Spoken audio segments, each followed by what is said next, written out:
Assalamualaikum warahmatullahi wabarakatuh. Alhamdulillah wa syukru lillah. Ashhadu an la ilaha illallah wahdahu la syarika lah. Wa ashhadu anna Muhammadan abduhu wa rasuluhu la nabiyya ba'dah.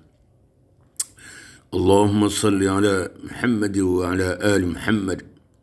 Ma syaa Allahu kan wa ma lam yasha' lam yakun, la hawla wa la quwwata illa billahil aliyil azim. Amma ba'd. Al-ikhwah wal akhwat fillah, hafizani wa hafizakumullah, rahimani wa rahimakumullah. Kali ini saya akan sampaikan tausiah singkat yang saya beri tema banyak hal yang harus kita perbaiki atau kebaikan yang harus kita tingkatkan pada periode kehidupan kita hari ini. Nah, yang pertama kita lihat secara fenomena di tengah-tengah masyarakat luas. Ada hal-hal yang tidak sesuai dengan syariat Islam. Ada hal-hal yang tidak sesuai dengan peri keadilan. Ada hal-hal yang tidak sesuai dengan peri akhlak mulia dan sebagainya dan sebagainya. Sehingga kita lihat yang namanya Islam rahmatan lil alamin itu ternyata belum dirasakan oleh semua pihak. Apalagi kita lihat di dunia pada umumnya masih terjadi kekerasan, penindasan, kezaliman, bahkan penjajahan. Sedangkan khusus di negeri kita, ada istilah kekerasan, ada istilah demo anarkis, ada lagi kriminalitas yang tingkat rendah, menengah ataupun tingkat tinggi. Semua itu menggambarkan bahwa Islam itu benar apa tidak rahmat bagi semesta alam. Sementara ayatnya jelas dalam surah Al-Anbiya ayat 107 itu. A'udzubillahi minasyaitonirrajim. Wa ma arsalnaka illa rahmatan lil alamin. Dan tidak kami utus engkau Muhammad melainkan untuk menyebarkan rahmat bagi semesta alam.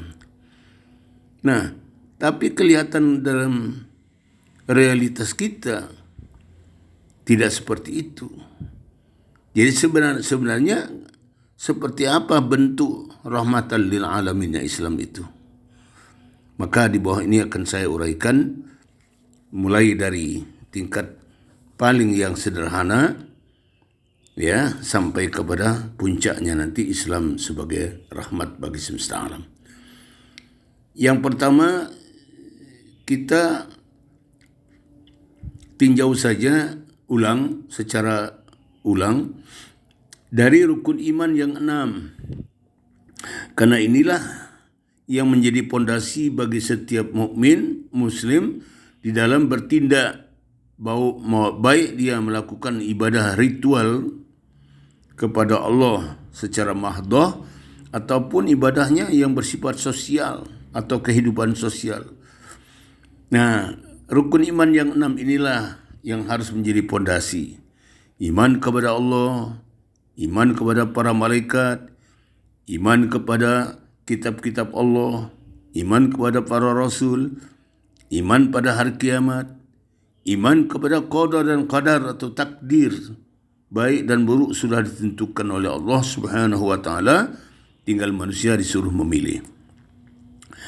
Yang kedua, kalau iman yang sudah kokoh dan kuat terpatri di dalam jiwa seseorang, tidak bisa hanya sampai di situ saja, melainkan harus diaplikasikan dalam bentuk Islam. Itu tadi baru iman itu. Maka rukun Islam yang 5 itu harus kita adopsi, kita miliki. Pertama kita bersyahadat, kemudian kita sholat, kemudian kita puasa, kemudian kita berzakat, kemudian yang kelima adalah haji bagi yang mampu. Nah, kadang-kadang kita bermasalahnya di sholat. Masih banyak yang tergesa-gesa melaksanakan sholat. Masih banyak yang menyepelekan sholat. Masih banyak yang sholatnya belang-belang. Masih banyak yang sholatnya hanya setiap Jumat saja. Ada juga yang sholatnya setahun 2 kali, hari raya Idul Fitri, Idul Adha. Ada juga yang setahun sekali aja sholat taubat di nisfu Sya'ban. Nah, terus gimana? Sementara sholat itu adalah tiang agama. Sholat itu adalah bagaikan kepala bagi seluruh amal. Sehingga kita seperti yang dipesankan oleh Rasulullah, pertama-tama yang diperiksa di hadapan Allah di hari kiamat nanti sholat. Amal ibadah yang lain seperti zakat, puasa, haji itu gampang dimaafkan kalau kekurangan, ada kurangnya. Yang penting sholatnya benar. Ya, awwalu ma yuqda inda ummati sholatuh. Pertama yang diperiksa di kalangan umatku sholatnya. Idza saluhat sholatuhu saluhat sairu a'malihi. Kalau benar sholatnya akan dianggap benar semua sholat ibadah lainnya, ya, amalnya. Wa in fasadat, dan jika rusak sholatnya, fasadat sairu a'malihi, maka rusak pula semua amal ibadah yang lain. Nah, kalaupun ini sudah mapan juga keimanan keislaman kita, sholat 5 waktu sudah tidak pernah bolong, dan dia selalu berjamaah bersama imam di masjid, maka hal yang berikutnya, jangan lupa kita ini bukan agama individual saja, tapi agama yang bersifat kolektif. Ya, agama yang bersifat sosial, yang bersifat jama'i. Kita berkewajiban adalah menegakkan firman Allah yang namanya orang beriman itu bersaudara. Innamal mu'minuna ikhwah. Sungguhnya persaudaraan orang yang beriman itulah yang sebenar-benar persaudaraan. Dalam surah Al-Hujurat ayat 10 dijelaskan demikian.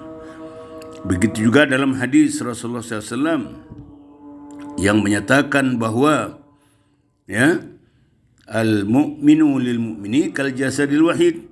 Seorang mukmin dengan seorang mukmin yang lainnya bagaikan satu tubuh yang sehat, yang lengkap, yang kuat. Idza istaka aduun istaka sairu jasadihi bil huma wal haram. Ya. Apabila orang beriman itu satu dengan lain adalah bagaikan satu tubuh yang sehat, yang kuat, yang lengkap.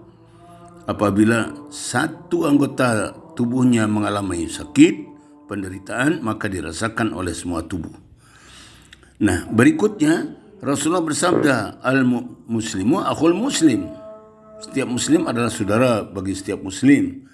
La yuzlimuhu, tidak boleh menzaliminya. La yukhdiluhu, tidak boleh menghinanya.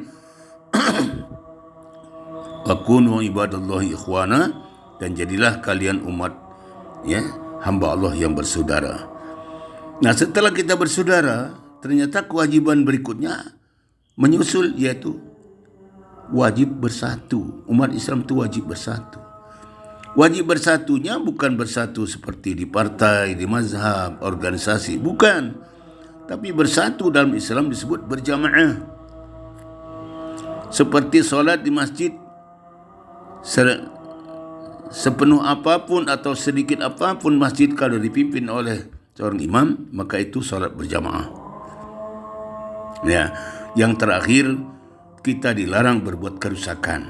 Nah, wabtaghi fima atakallahu darul akhirah wa la tansa nasibaka minad dunya wa ahsin kama ahsanallahu ilaik wa la tabghil fasada fil ard innallaha la yuhibbul mufsidin.